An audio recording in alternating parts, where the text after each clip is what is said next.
Okay. So now that you know your squares, we want to be able to do, well, in this case, it's a square root. And if I ask you what is the square root of 25, what are you going to tell me? So it's called a root or a radical, but we have a root because the root would be what number is being squared to get 25 in this case. So this is called the principal square root. The principal square root in this case is just the positive. There's a little invisible positive sign in front, which is slightly different than when we have the equation like what number squared gives you 25? Shh, Catherine, quiet please. What number squared gives you 25? Plus or minus 5. Very good. 5 squared gives you 25, but also negative 5 quantity squared gives you 25. Negative 5 times negative 5 gives you 25. So the difference is this is an equation that you're solving, and there are two solutions for x. All right? We're not doing that here. All right? When we're simplifying radicals, we're simply looking and doing what it says. So in general, this is a square root. This number, which is usually invisible, happens to be a 2, okay? This is called the index. The index, the elbow inside that radical, is a very important number. And what it's basically telling us is that the square root of 25 is 5 because 5 squared is equal to 25. That's basically the why of it. But it doesn't always work. So for instance, what is the square root of negative 25?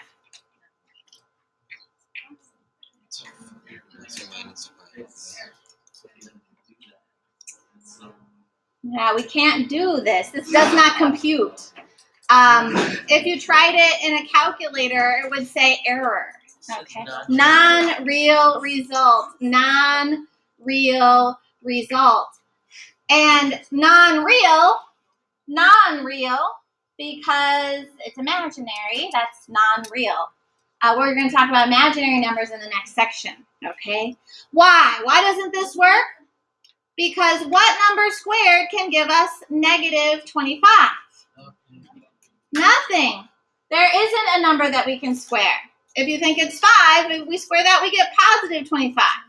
If it's negative 5 and we square that, we still get positive 25. There is no real number that we can square to get negative 25. AJ. Is that like the 25 above it? Yeah, so the index here is 2. I'll talk about the index a little more. Yeah, if there's nothing there, it is a 2. Always. Yeah, so it's an implied square root, like square as in something squared. It's a square root. There's a 2 in the root. Okay. Okay, so if we know that 4 cubed is 64, then we also have cube roots. So I could say the cube root of 64 is equal to what? 4. And the reason is because 4 cubed is equal to 64. So if you know your powers, then roots are basically sort of the reverse of those things, okay? All right, but I want to talk a little bit more about those. How many of you have you know how to simplify square roots? Okay, I want to talk about those first, but we're going to be simplifying all kinds of roots today. Square roots, cube roots, fourth roots, fifth roots. Here we have 2 to the 5th is 32, which means the 5th root of 32 is equal to what? 2. Okay, so basically roots are defined by our powers.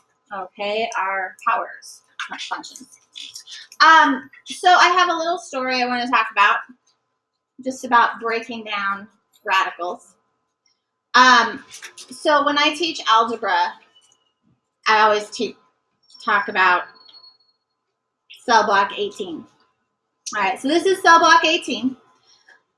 This is a square root, meaning there's a little 2 in the index. Okay, cell block 18 has some inmates. 3 and 3 and 2. Why 3, 3 and 2? Because 9 times 2 is 18. Yeah, so I just broke apart. Prime factorization here, right? Okay. So we're in cell block 18, and the inmates in cell block 18 happen to be 3, 3 and 2. And 3 says 3. Hey, tonight we're going to bust out of this joint. And 3 says, yeah, man, I got your back. Okay. And so it's storming tonight. So loud, crazy storming. Power goes out. And 3 and 3 make a break for it. And they're running down the hall, and it's thundering and lightning, and it's dark, and they make it to the fence. And then 3 escapes.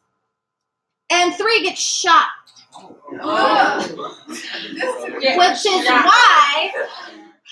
Which is why you always have to have someone to watch your back, really, to take the bullet for you. So one partner escapes. 2 couldn't leave. Why not? He didn't have a guy to take a bullet for him. Okay? So this is how you simplify roots. All right? Do you need a pen?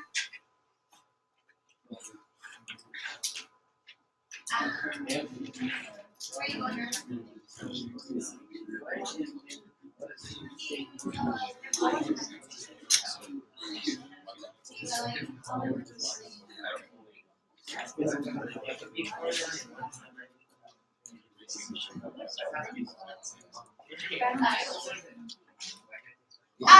Okay. So I love that story. Why? Because it's got a little bit of gore. It makes everything more exciting when blood's involved.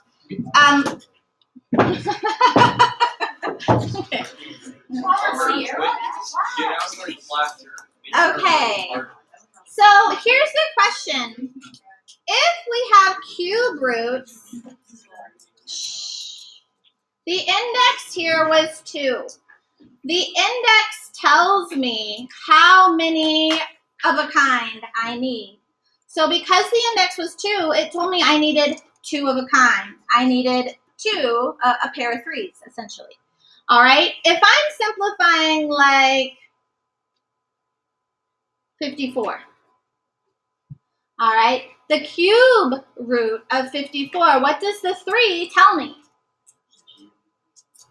I need 3 of a kind. All right? I'm looking for 3 of something. Okay? So we're going to break apart 54 into what?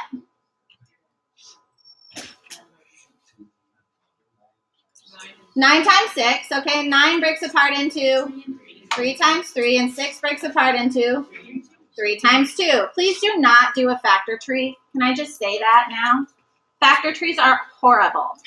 Okay? It's like when 54 breaks apart into 9 times 6, which breaks apart into 3 times 3 times 3 times 2. In this particular instance, it's okay, but most of the time kids do a factor tree and they leave off one of the limbs. So like they forget an entire factor and then the whole problem's gone. Okay. Just write it out. All right. So we're looking for how many? 3. Your odds of escaping jail decrease because now I'm looking for a group of 3. Only 1 is going to make it. All right? 1 representative is going to escape from that prison. So this is like a high security prison. It is a high security prison. Only 1 representative will ever escape when you're simplifying radicals, okay? The idea is the same for all of them. If this elbow is a 5, if the index is a 5, how many of a kind do you need? 5 of a kind, all right? How many are going to escape? 1. Okay. All right. So here we go. Example 1, evaluate.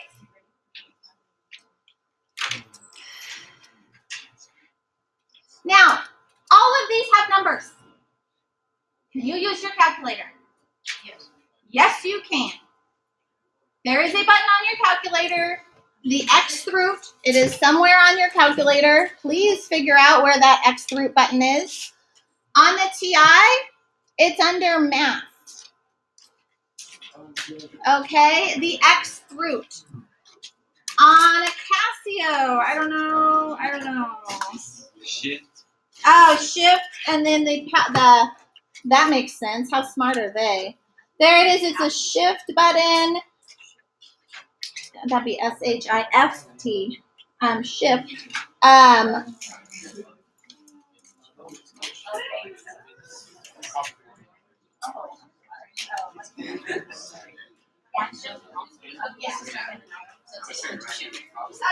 Okay. So, oh, that's a square root. You have a button for that. So if you wanted to use that, like we want to find the cube root of negative 27 over 64, I'm going to type in the 3 and then do math or the xth root. So find your xth root button and it puts the 3 in the elbow. Do you see that? All right. And then negative 27 over 64. On the Casio, I would again type in the 3 and then do the xth root. I think it puts it in. We're gonna find out. Negative 27 over 64. All right, and we get negative 0.75, and then you press math frac. Change that to a fraction. We get negative 3 over 4. Okay, math frac. Great button on your calculator. FD if you got a Casio. Fraction decimal. Okay. Okay. Ladies and gentlemen, that is a great thing to learn how to do. Okay? Knowing how to use your calculators is huge. So we'll talk more about that in a little while.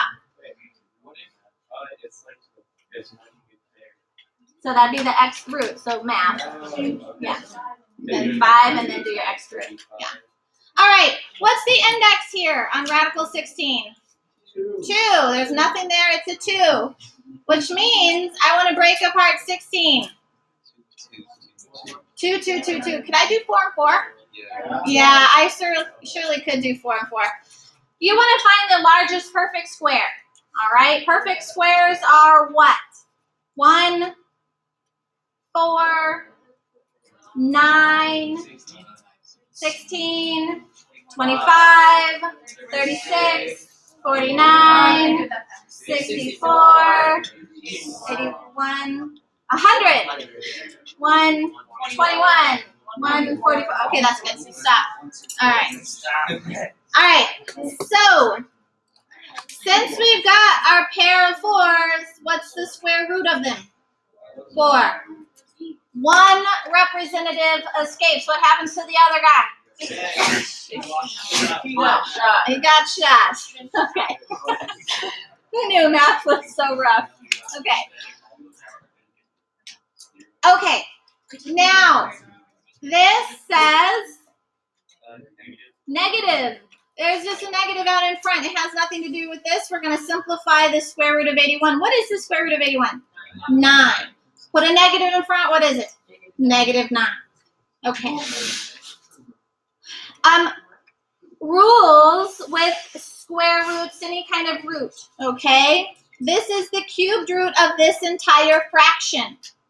The rule is there is a whole section on properties that you can break it apart and look at the cubed root of negative 27 over the cubed root of 64. So roots can be broken apart.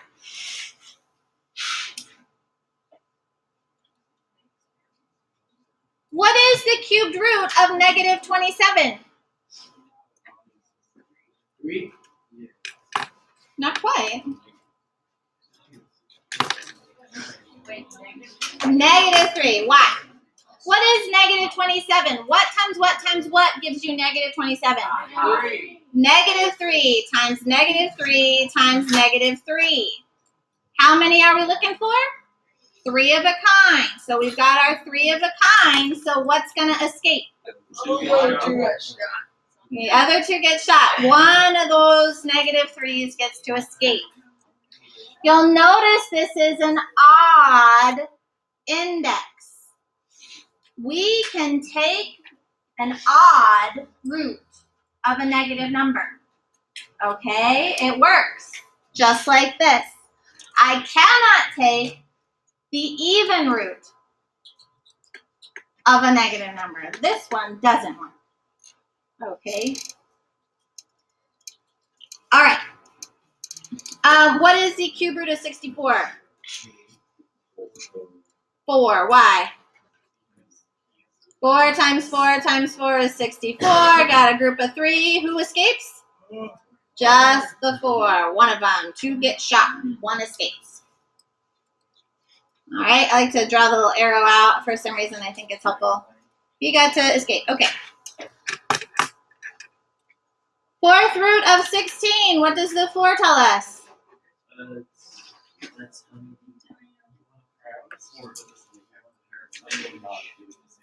So what times what times what times what is 16? 2 times 2 times 2 times 2. Do we have a group of 4?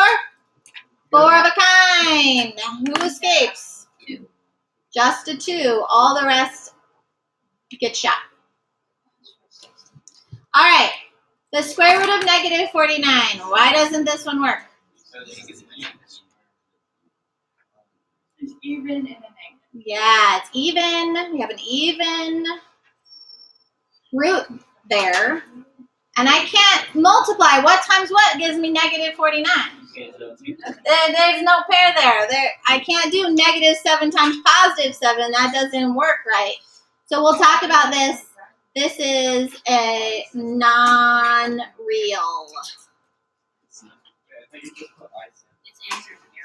Error. Non-real result. Non-real. It's not a real number because it's imaginary. Get it?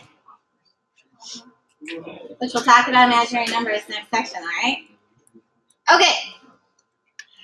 So all of these, there are no variables. You can check them on your calculators. Well, using the x root thing. Okay. All right, so example 2.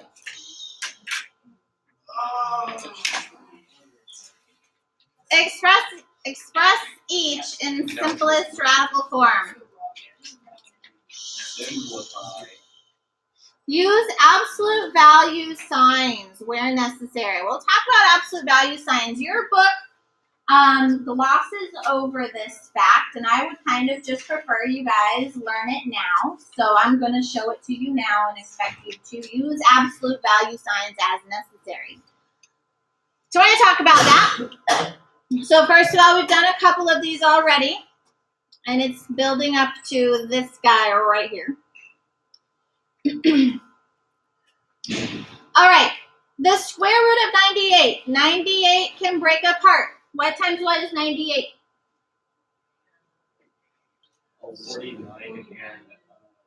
49 times 2, very good. And 49 breaks apart into 7 times 7. Okay, good. And so we're looking for how many? 2 of a kind. If I wanted to, I could write that, and the reason I'm doing this is so you can see this. I could write it as 7 squared, couldn't I? Okay. And on the previous slide, I showed you that when you have a fraction under a radical, you can break it apart. Okay, you got division, you can separate it into 2, a top and a bottom. Okay. Same true with multiplication. So I can separate these as well and think the square root of 7 squared times the square root of 2. So I can break apart radicals too. Right? And what is the square root of 7 squared? 7, yeah. So it turns out that the square root and the square sort of cancel each other out, leaving behind 7. It's kind of nice. All right, radical 2 that doesn't happen. So 7 radical 2 is how we would say that answer, and that's a wonderful answer. All right, so now the cube root of negative 27, again, we've sort of done this one already, but negative 27 is what times what times what? Negative 3 times negative 3 times negative 3. And again, I could simplify that to say it's negative 3 being cubed. Well, what's the cubed root of negative 3 being cubed? Yeah, the cube root and cube sort of cancel out, and it just leaves behind the negative 3. Beautiful. Okay. Here's the problem problem with C. You'll notice this was an odd index with a negative. That's okay, but this one's not. Here's the problem with -5 quantity squared. I can't just cancel out the index and the power. It doesn't work that way. And the reason it doesn't work that way is because order of operations says I have to simplify first. This is really important. We have to simplify before we can take that root, okay? -3 times -3 times -3 is -27, right? It doesn't change it. It's the same thing. Here, you'll notice, if we simplify this, this turns into +25, doesn't it? Okay. Because we have to simplify first, that negative ultimately changes. Now, 25, then I can simplify. 25 is 5 squared, and the square root of 5 squared is 5. So here's the problem. What I started with was negative, and what I got out was a positive result. Okay. This is a particular thing we have to be careful of with variables. Variables could be any number. They could be positive values and they could be negative values.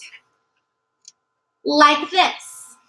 So when we take the square root of a variable that is being squared,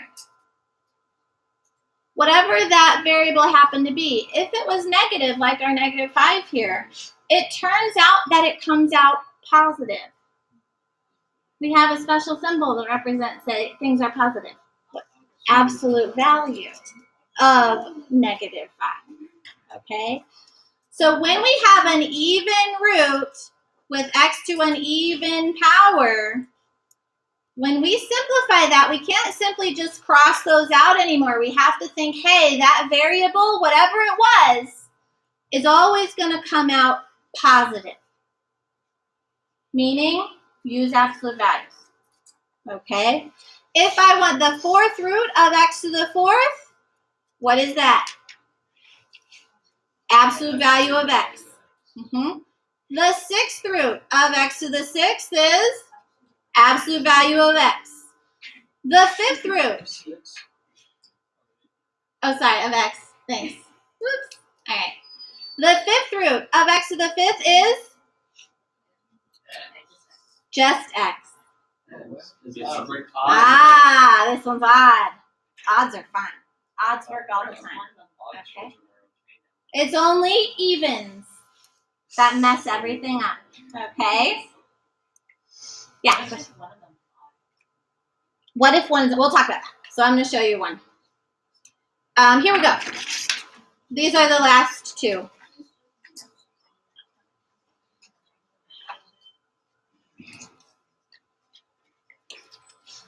All right. So really, it's this even index that we have to look out for. Okay? We have to pay extra careful attention. So I'm going to think about breaking apart everything here. 128 is too big for my brain today. Oh, 64 times 2? 64 times 2? Okay, and 64 is? 2 and 32. 8 times... It's 7. Oh, yeah, 2 to the 7th. That works.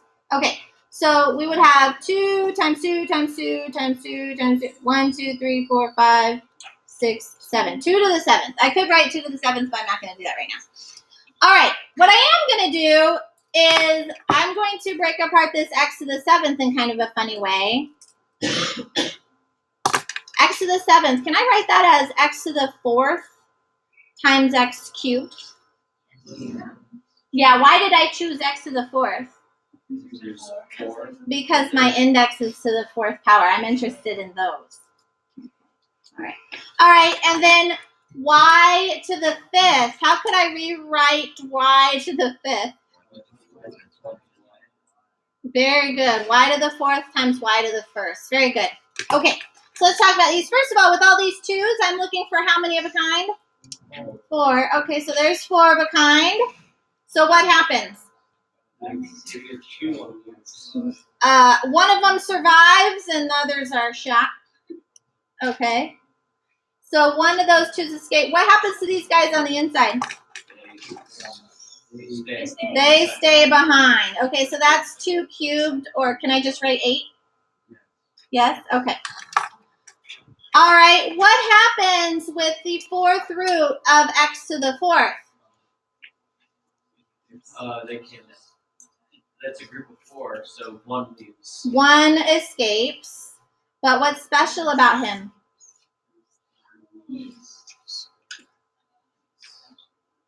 Absolute value. Remember, if I have an even index to that even power, I need to bring him out with an absolute value.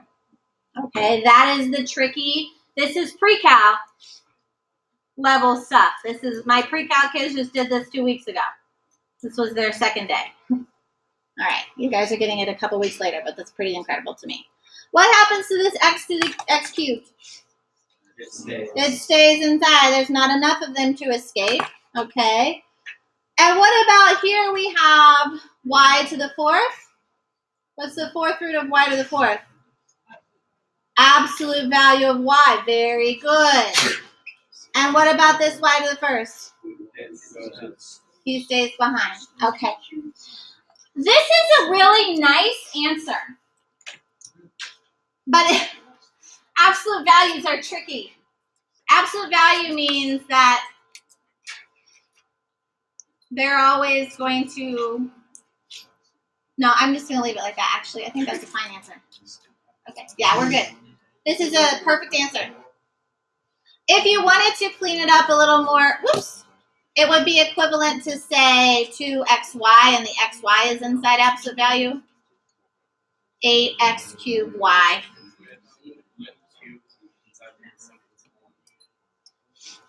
No, 8. Yeah. Yeah. All right.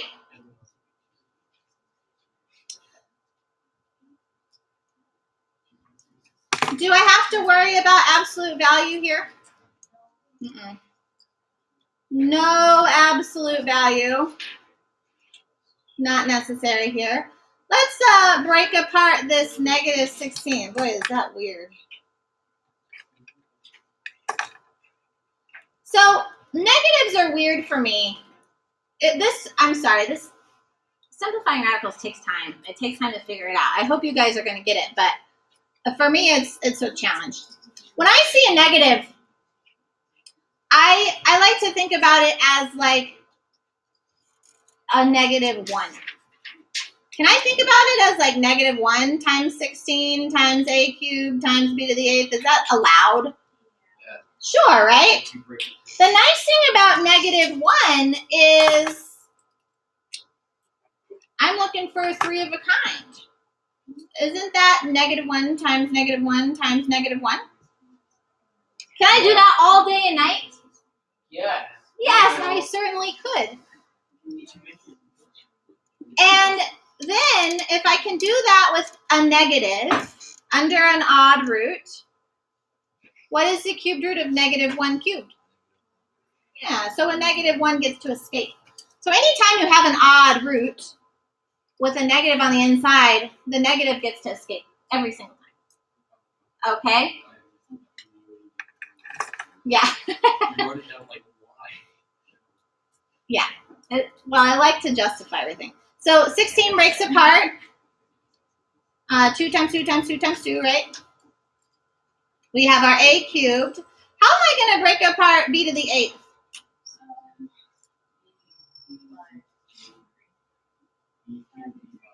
B cubed. Can I do another b cubed? And a b squared. There we go, b squared. All right, why does that work? Your recording ends in like 5 seconds. Yeah, that's right. We're good. All right, so let's see what escapes here. We got 3 of a kind there, so a 2 gets to